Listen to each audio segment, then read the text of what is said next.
어제 말씀에서 천국에 대해 말씀해 주신 예수님께서 오늘 말씀에서도 천국에 대해 비유로 말씀하시며 천국은 품꾼을 얻어 포도원에 들여보내려고 이른 아침에 나간 집주인과 같다라고 말씀해 주십니다.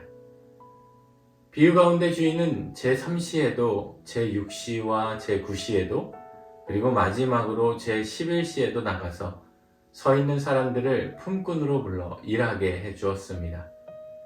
그리고 날이 저물매 청지기를 통해 나중 온 자로부터 먼저 온 자까지 동일하게 품삯으로 한 데나리온을 주라고 명하십니다. 이에 나중에 온 자들보다 품삯을 더 받은 줄로 알았던 먼저 오는 자들이 주인을 향해 원망하자 주인은 내가 잘못한 것이 없다라고 하시며 약속한 대로 품삯을 주었으니 내 것이나 가지고 가라 하시며 나중된 자로서 먼저 되고 먼저 된 자로서 나중되리라고 말씀해 주셨습니다. 오늘 말씀은 포도원 품꾼의 비유로 알려진 말씀인데요. 이 말씀을 처음 묵상하면서 저도 처음 온 품꾼들의 마음이 이해되고 조금 억울하진 않을까 하는 생각이 들게 되었습니다. 실제로 우리가 믿음 생활을 하다 보면 이런 경우가 종종 있기 때문입니다. 처음부터 열심히 일을 하는 사람이 있는가 하면 중간부터 그리고 거의 마무리 단계에 와서 조금 일을 하는 사람이 있곤 합니다. 그리고 이들을 향한 보상이나 대가가 같게 되면 우리는 오늘 본문에 먼저 온 자들과 같이 불편한 마음을 감출 수 없게 되곤 하죠.